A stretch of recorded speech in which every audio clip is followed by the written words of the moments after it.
ইসরায়েলের রাতভর ক্ষেপণাস্ত্র নিক্ষেপ, ইরানের হাইফায় তেল শোধনাগার ধ্বংসের দাবি, খামেনিকে হত্যার পর শেষ হবে সংঘাত, মন্তব্য নেতানিয়াহুর। তেহরান খালি করার হুঁশিয়ারি ট্রাম্পের।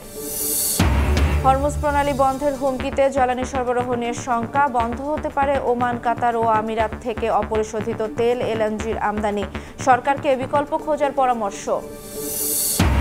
বিতর্কিত ৩ জাতীয় নির্বাচন আয়োজনে জড়িতদের ভূমিকা তদন্তে কমিটি গঠনের নির্দেশ প্রধান উপদেষ্টার। যমুনায় ঐক্যমত্য কমিশনের সঙ্গে বৈঠক, সম্মতি দিয়েছেন রাজনৈতিক দলগুলো। করোনাকালে মৃত্যু স্বাস্থ্য অধিদপ্তরের প্রকাশিত সংখ্যার চেয়ে অনেক বেশি, দাবি আইসিডিডিআরবির গবেষকদের। 2020-21 সালেই মারা যায় 4 লাখের বেশি মানুষ, তথ্য ল্যাঞ্চেটের। এবং বছর পেরোলেও ঘূর্ণিঝড় রেমালের দুঃসহ স্মৃতি এখনও তাজা, খড়কুটো আঁকড়ে ঘুরে দাঁড়ানোর লড়াইয়ে উপকূলবাসী, মিলছে না পর্যাপ্ত সহায়তা, টেকসই বাঁধ নির্মাণের দাবি।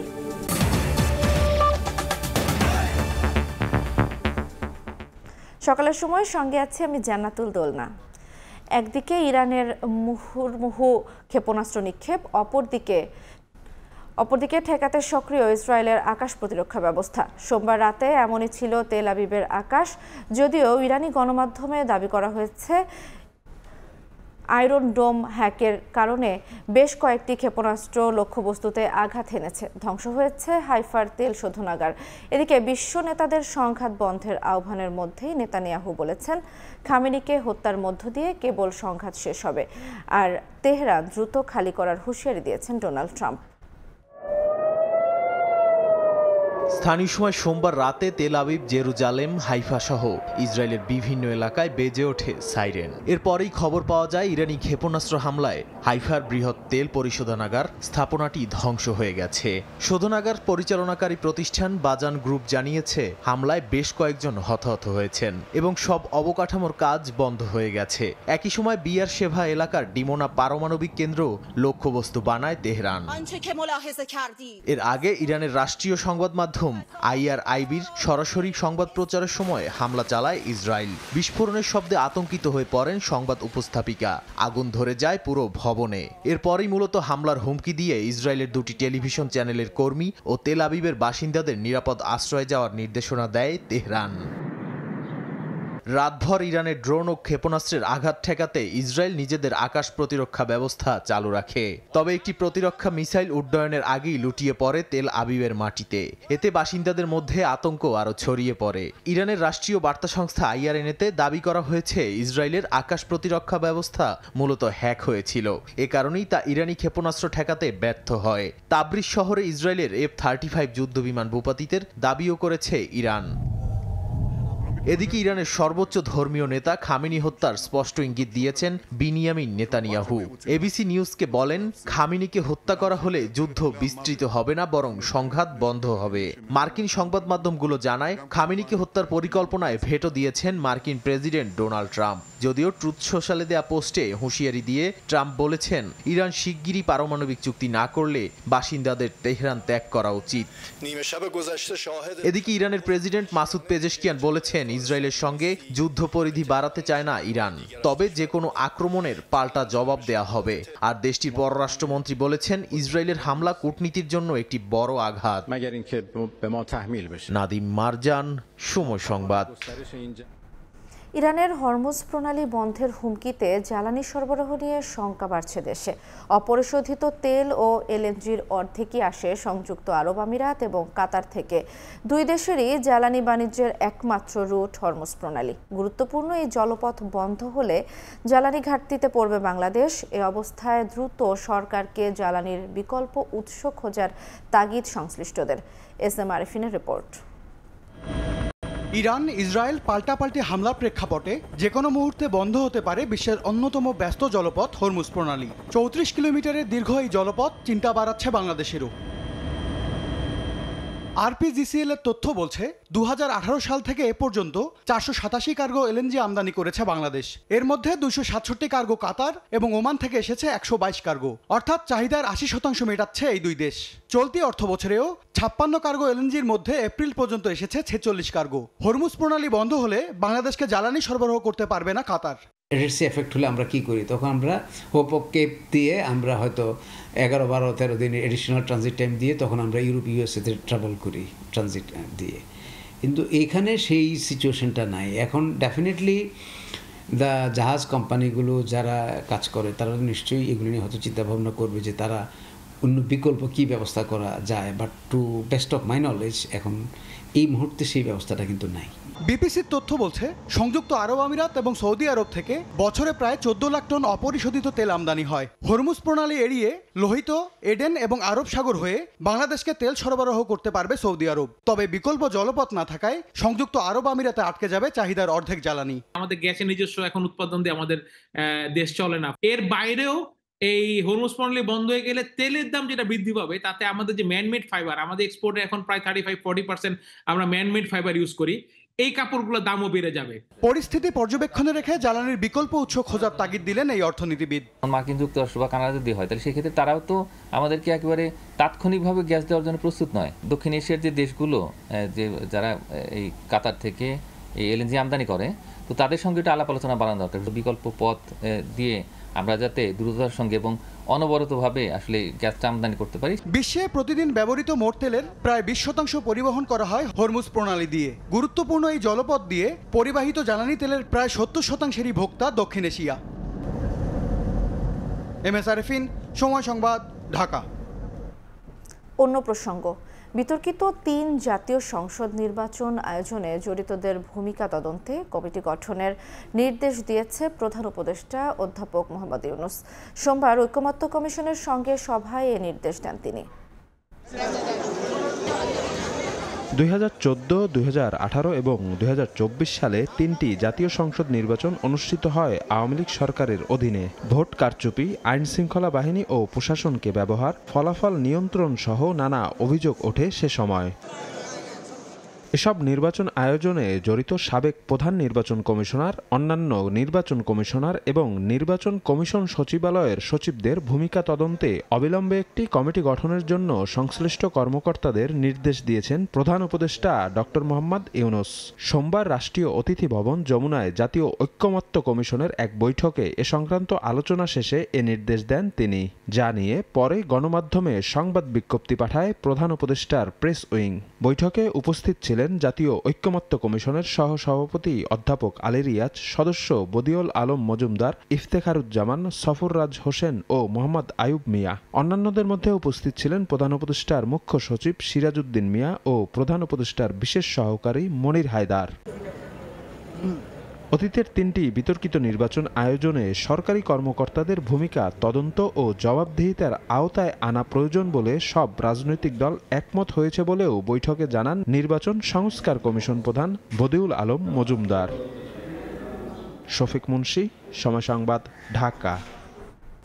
করোনাকালে স্বাস্থ্য অধিদপ্তর থেকে মৃত্যুর যে সংখ্যা প্রকাশ করা হয়েছিল, প্রকৃত সংখ্যা এর চেয়ে অনেক বেশি, এমন দাবি করেছেন আন্তর্জাতিক উদরাময় গবেষণা কেন্দ্র ICDDRBর গবেষকরা। তাদের মতে যারা হাসপাতালে আসেননি, যারা করোনার সব উপসর্গ নিয়ে ভুগেছেন, তাদের মৃত্যু সরকারি পরিসংখ্যানে নেই। সীতাকুণ্ড ও ঢাকা উত্তর সিটি কর্পোরেশন এলাকায় আলাদা 2টি গবেষণা করেন তারা। এছাড়া চিকিৎসা ও জনস্বাস্থ্য সাময়িকী ল্যান্সেটে উল্লেখ করা হয়, করোনাকালে 2020 ও 21 সালে দেশে বাড়তি 4,13,000 মানুষের মৃত্যু হয়। এর কোনো তথ্যই লিপিবদ্ধ হয়নি। মনির হোসেনের রিপোর্ট। 2020 সালের 18 মার্চ মহামারী করোনা ভাইরাসে প্রথম মৃত্যু দেখে দেশ। এরপর দিন বাড়ার সঙ্গে সঙ্গে লাফিয়ে বাড়তে থাকে মৃত্যুর সংখ্যা। প্রতিনিয়ত চলতে থাকে মৃত্যুর সঙ্গে বেঁচে থাকার লড়াইও।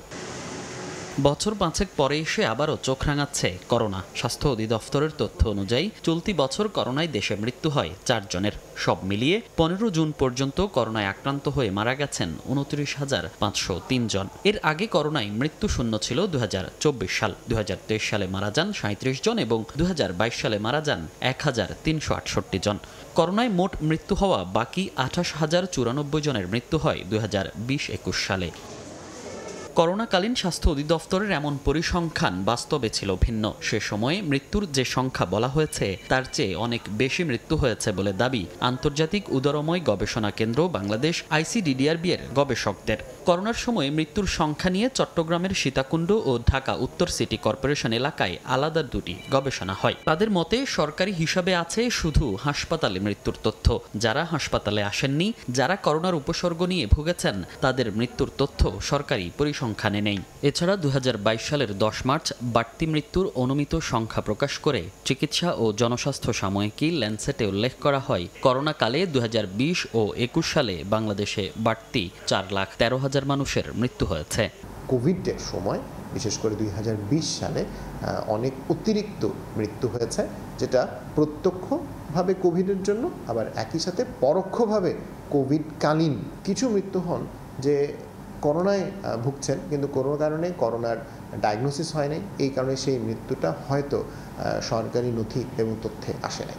বাস্তবের এমন চিত্র আর স্বাস্থ্য অধিদপ্তরের পরিসংখ্যান। তবে কি করোনায় মৃত্যুর তথ্য গোপন করেছিল তৎকালীন সরকার? এমন প্রশ্নে ICDDRB এর এই গবেষক বলছেন, অতীতে করোনাকালীন সব মৃত্যুর তথ্য সংরক্ষণ করা হয়নি।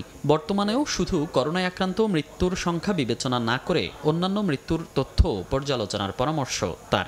এই ব্যাপারে কিছু জানি না যে সরকার আসলেই তাদের পক্ষ থেকে তথ্য কমিয়েছিল কিনা বা বাড়িয়েছিল কিনা বা গোপন করেছিল কিনা, বাট আমরা যেটা জানি সেটা হচ্ছে যে সরকার তার মতো করে 29,000 রিপোর্ট করেছে।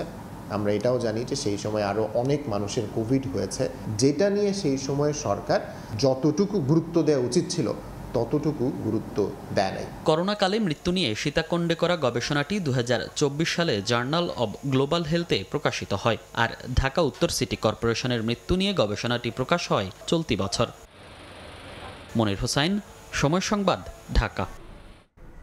বছর পেরোলেও ঘূর্ণিঝড় রেমালের দুঃসহ স্মৃতি আজও তাড়া করে ফেলে উপকূলবাসীকে। কেমন ছিল ভয়াবহ সেই সব দিন, এখনই বা কেমন আছেন প্রতিনিয়ত ঘূর্ণিঝড় জলোচ্ছ্বাসের সঙ্গে যুদ্ধ করে বেঁচে থাকা মানুষেরা? খুলনা ও পিরোজপুর থেকে ফিরে সেই খবর জানাচ্ছেন মাইমুনা হায়দার চৌধুরী। ক্যামেরায় ছিলেন সাইফুল ইসলাম। 25 মে 2024, 8-10টা দিনের মতো ছিল না। প্রায় 7 ঘন্টা ধরে উপকূলে তাণ্ডব চালিয়েছিল ঘূর্ণিঝড় রেমাল। লণ্ডভণ্ড হয়ে যায় বিস্তীর্ণ জনপদ। প্রায় 12 ফুট উচ্চতার জলোচ্ছ্বাসে প্লাবিত হয় খুলনা, পিরোজপুর সহ উপকূলবর্তী মানুষের সর্বস্ব। ভাবছিলাম সেই হঠাৎ মনে হয় যে আবার অবদা ভেঙে গেছে, আবার আমাদের এই করতে হবে।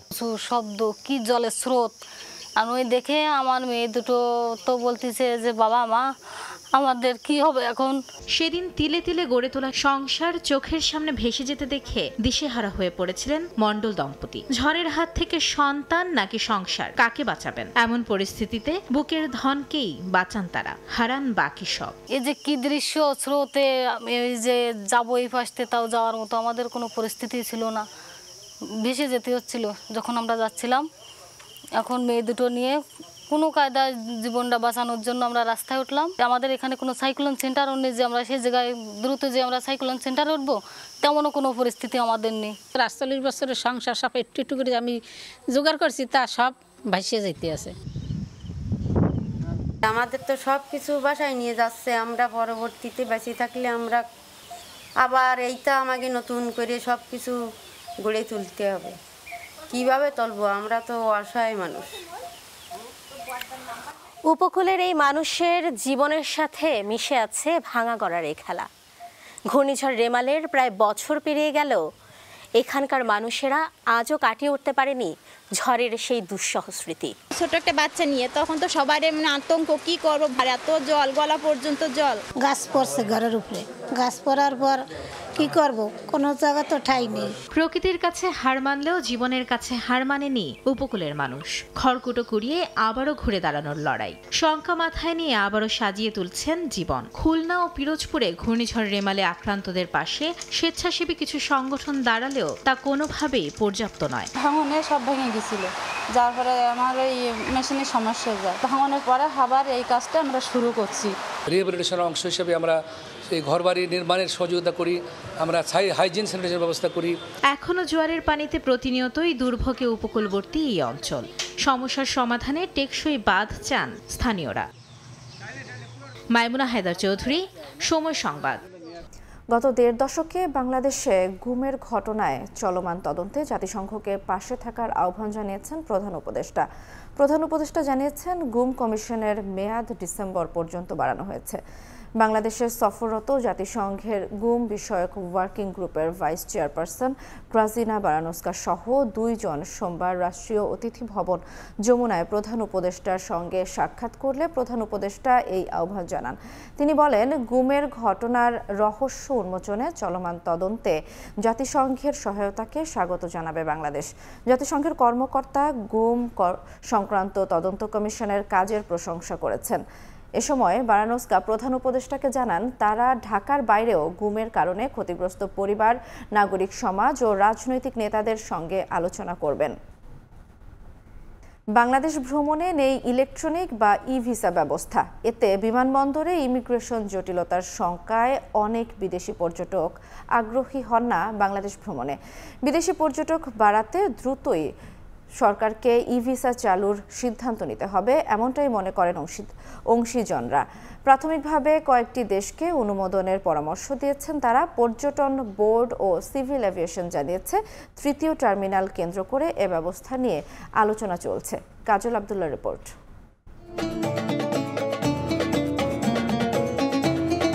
ইতিহাস, ঐতিহ্য আর নির্মাণ শৈলীতে গাঁথা তুরস্ক পর্যটকদের কাছে অন্যতম পছন্দের দেশ এটি। যুক্তরাষ্ট্র, যুক্তরাজ্য, কানাডা, সেনজেন ভিসা থাকলেই যে কোনো পর্যটককে আবেদন করার স্বল্প সময়েই ইলেকট্রনিক ভিসা দিয়ে থাকে ইউরেশিয়ার এই দেশটি।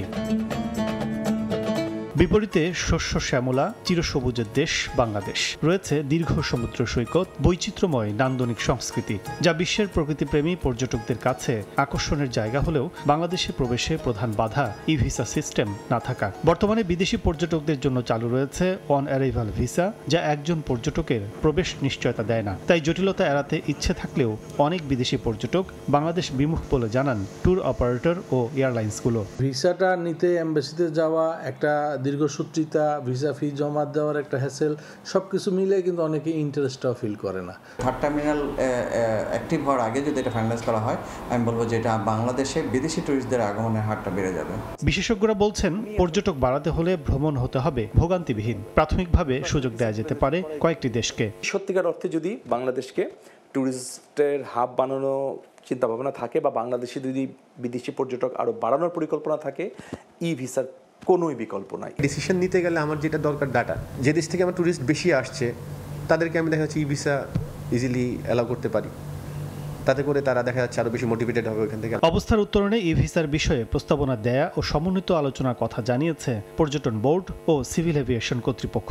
ইলেকট্রনিক ভিসার জন্য বলছি এবং স্বরাষ্ট্র মন্ত্রণালয় এই বিষয় নিয়ে কাজ করছে। আমরা আশা করি এটি হবে।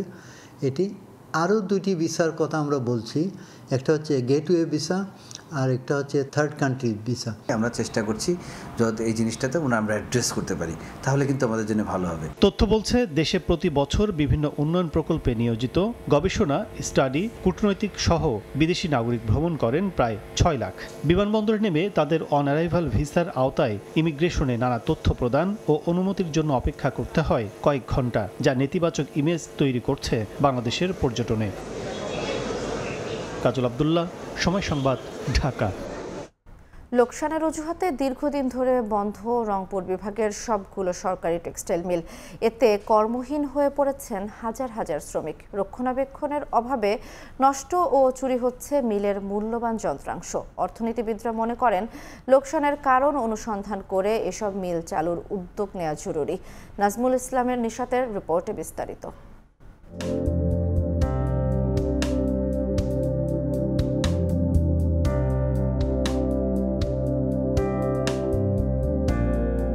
1980 সালে 11 কোটি 90 লাখ টাকা ব্যয়ে 25,056টি জার্মানি টাকু স্থাপনের মধ্য দিয়ে যাত্রা শুরু করে দারওয়ানি টেক্সটাইল মিলস। মানসম্মত সুতো উৎপাদন করে দেশ ছাড়িয়ে বিদেশেও জায়গা করে নেয় প্রতিষ্ঠানটি। তবে নানা অব্যবস্থাপনায় লোকসানের ভারে 1995 সালে মিলটির উৎপাদন বন্ধ হয়। বেকার হয়ে পড়েন 1000-এর বেশি শ্রমিক কর্মচারী। একই সময়ে 25,000 ভারতীয় টাকু নিয়ে চালু হয় দিনাজপুর টেক্সটাইল মিলস। উন্নত মানের 20, 32, 40, 60 এবং 80 কাউন্টের সুতো উৎপাদন করে মিলটি বহুবার দেশের সেরা বস্ত্রকলের তালিকায় উঠে আসে। কিন্তু 2008 সালে থেমে যায় উৎপাদন। এরপর রক্ষণাবেক্ষণের অভাবে যন্ত্রপাতি একে একে বিকল হয়ে পড়ে, এমনকি হরহামেশাই চুরি হচ্ছে মূল্যবান যন্ত্রাংশ।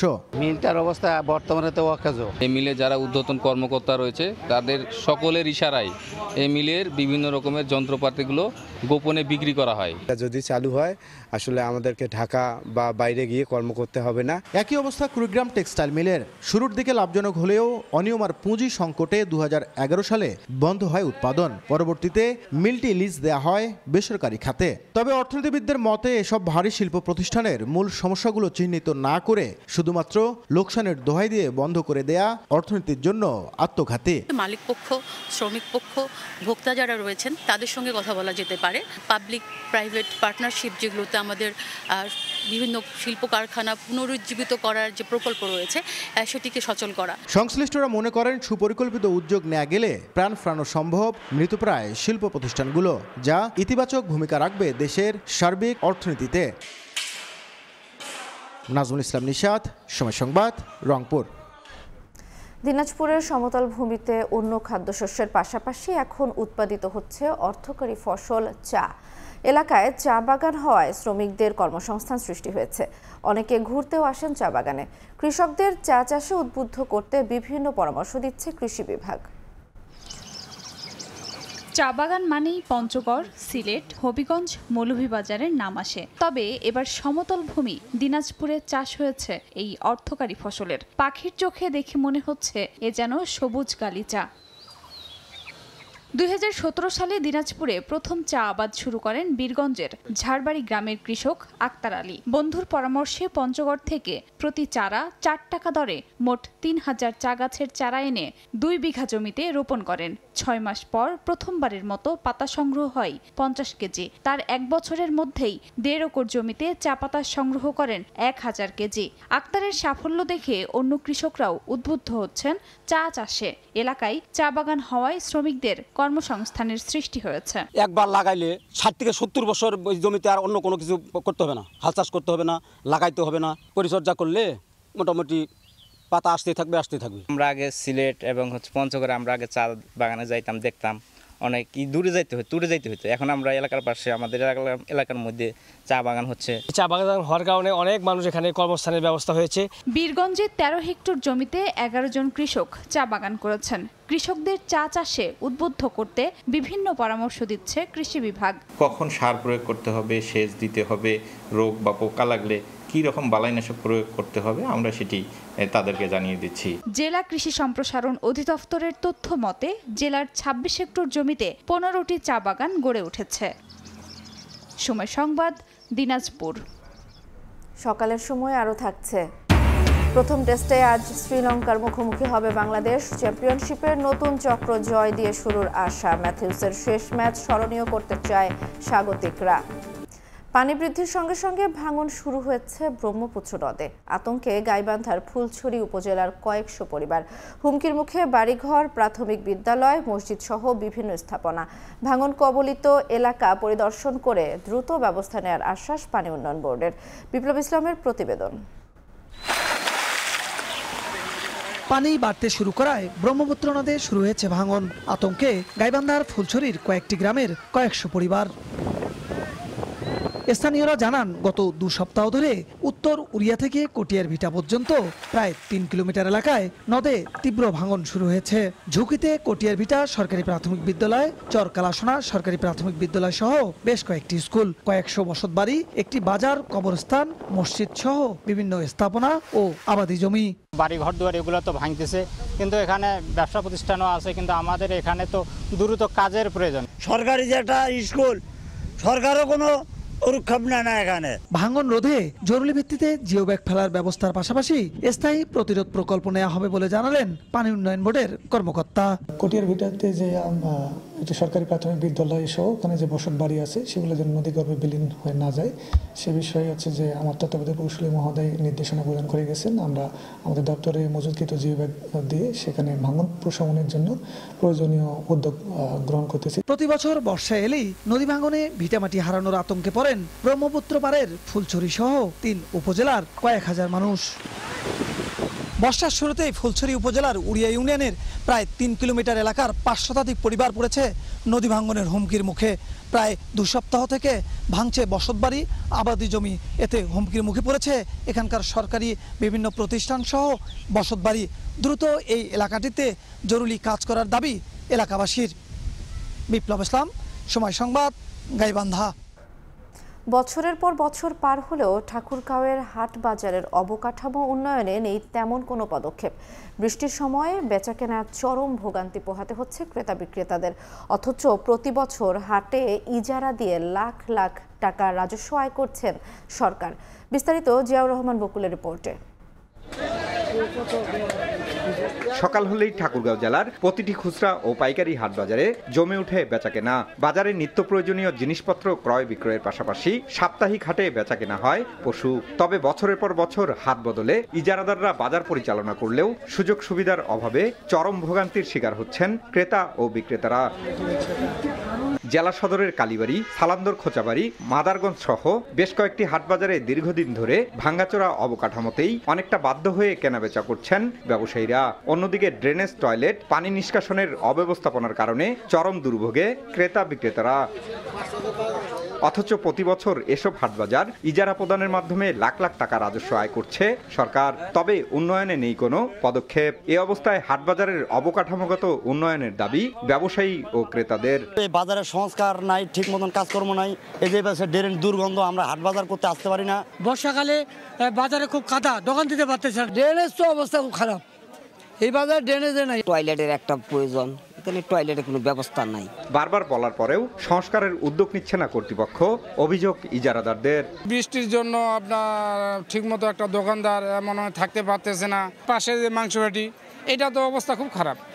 অনেকে আমি কমপ্লেন দিচ্ছি, এরা কেউ গুরুত্বপূর্ণ দিচ্ছে না। প্রতিটি হাটবাজারের অবকাঠামো উন্নয়নে কাজ চলমান রয়েছে জানিয়ে বাকি হাটের ভঙ্গুর অবস্থার তথ্য পেলে ব্যবস্থা নেবে বলে জানায় উপজেলা প্রশাসন। যেসব বাজারে অবকাঠামোগত ভঙ্গুর অবস্থার সৃষ্টি হয়েছে সেগুলো আমরা যদি সুনির্দিষ্ট কোনো পাই তাহলে সেটা আমরা অবশ্যই আমলে গ্রহণ করব এবং ওই হাটবাজারে কি কি উন্নয়ন করা যায় বা কি কি সংস্কার করা যায় সেটা অবশ্যই আমরা ব্যবস্থা গ্রহণ করব। চলতি বছর শুধু সদর উপজেলার 40টি হাটবাজার টেন্ডারের মাধ্যমে 1 বছরের জন্য ইজারা দিয়েছে উপজেলা প্রশাসন।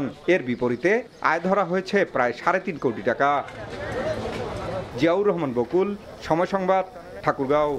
নীলফামারীর সৈয়দপুরের পোড়াহাট বাজার থেকে রংপুরের তারাগঞ্জ পর্যন্ত রাস্তার বেহাল দশা। বড় বড় গর্ত, কার্পেট উঠে যাওয়ায় চলাচলে বেগ পেতে হয় ব্যবহারকারীদের। প্রায়ই ঘটছে দুর্ঘটনা। এই অবস্থায় রাস্তা সংস্কারে উদ্যোগ নেয়ার কথা জানিয়েছে প্রশাসন। মোহাম্মদ সোহেলের ছবিতে শাকির হোসেন বাদলের রিপোর্ট। খানাখন্দে ভরা রাস্তা, ঝুঁকি নিয়ে চলছে যানবাহন। নীলফামারী সৈয়দপুরের পোড়াহাট বাজার থেকে রংপুরের তারাগঞ্জ পর্যন্ত রাস্তার এমন বেহাল দশা, চলাচলের অনুপযোগী রাস্তাটিতে চলাচল করতে গিয়ে প্রায় ঘটছে দুর্ঘটনা। অথচ সংস্কারের নেই কোনো উদ্যোগ। এতে ক্ষুব্ধ এলাকাবাসী। তাদের অভিযোগ, রাস্তাটি সংস্কারে 2021-22 অর্থ বছরে 21,34,96,96,000 টাকা দরপত্র আহ্বান করা হয়। ঠিকাদারি প্রতিষ্ঠান মেসার্স ইসলাম ব্রাদার্স ও মেসার্স কেবিসির সঙ্গে চুক্তি করে কাজ দেওয়া হয়। 2023 সালে কাজ শেষ হবার কথা থাকলেও না করে লাপাত্তা ঠিকাদারি প্রতিষ্ঠান। এই রাস্তাটা দিয়ে যাওয়ার কোনো ব্যবস্থা নাই এবং এই রাস্তাতে কোনো রুগীও যাইতে পারে না। 200 টাকার ব্যারিং আমাদের 1 সপ্তাহ যায় না, যাত্রী উঠতে চায় না। রিক্সা, ভ্যান, ট্রাক উল্টে পড়ে খাদে পড়ে যাচ্ছে, পাশে পুকুর আছে পুকুরে পড়ে যাচ্ছে। এই অবস্থায় নতুন করে দরপত্র আহ্বান করে কাজ শুরু করার কথা জানান উপজেলা নির্বাহী প্রকৌশলী। হেড অফিস সেটা যাচাই বাছাই করে আমাদেরকে যদি অনুমোদন দেয় তাহলে আবার এটা নতুন করে টেন্ডার হবে, নতুন করে ঠিকাদার নিয়োগ হবে। প্রিভিয়াস যে ঠিকাদার ছিল ওনার 10 কিলোমিটার করে আমরা টার্মিনেশন করছি। উনি কাজ সমাপ্ত করতে না পারার কারণে ওনার 70 লাখ টাকার মতো জরিমানা হয়েছে। পোড়াহাট বাজার থেকে রংপুরের তারাগঞ্জ পর্যন্ত 18 কিলোমিটার রাস্তার প্রায় 8 কিলোমিটারেই ব্যবহারের অনুপযোগী। শাকির হোসেন বাদল, সময় সংবাদ, নীলফামারী। গল টেস্ট দিয়ে শুরু হচ্ছে বাংলাদেশ শ্রীলঙ্কার মধ্যকার 2 ম্যাচের টেস্ট সিরিজ।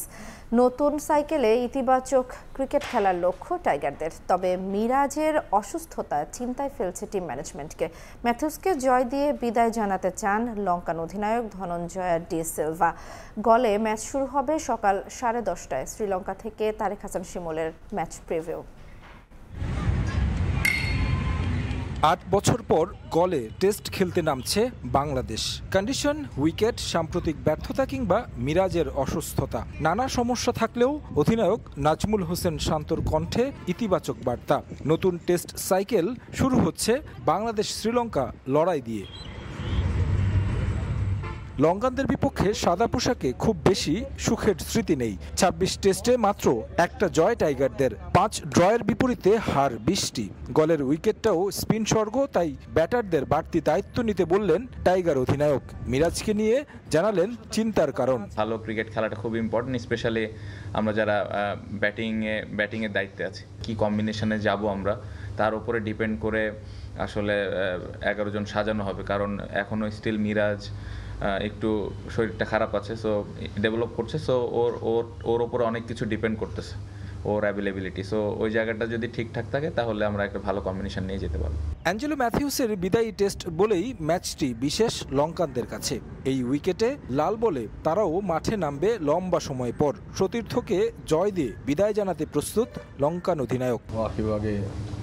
একে তো টেস্ট সাইকেল, তার উপর অ্যাঞ্জেলোর শেষ ম্যাচ, তাই এই ম্যাচ আমাদের কাছে বাড়তি গুরুত্বের। আমাদের সবারই চেষ্টা থাকবে ওকে জয় উপহার দিয়ে বিদায় জানানো। গলে আমরা লম্বা সময় টেস্ট খেলিনি, তবে এটা নিয়ে ভাবছি না। ম্যাচের আগের দিন 2 অধিনায়ক হাসি মুখে অংশ নেন ট্রফি ফটো সেশনে। শেষ পর্যন্ত কাদের হাতে ওঠে ট্রফি সেটা সময় বলে দিবে। নতুন টেস্ট সাইকেল, নতুন এক শুরুর অপেক্ষা। দেশ ছাড়ার আগে নাজমুল হোসেন শান্ত যেমনটা বলেছিলেন, আগের সাইকেলের চেয়ে এবার জয়ের সংখ্যাটা বাড়িয়ে নিতে চান। আর যার শুরুটা করতে চান গল ইন্টারন্যাশনাল ক্রিকেট স্টেডিয়াম থেকে, যার জন্য সর্বোচ্চটুকু দিতে প্রস্তুত টিম বাংলাদেশ। গল থেকে তারেক হাসান শিমুল, সময় সংবাদ, শ্রীলঙ্কা। সকালের সময় শীর্ষ সংবাদগুলো জানিয়ে দিচ্ছি আরেকবার।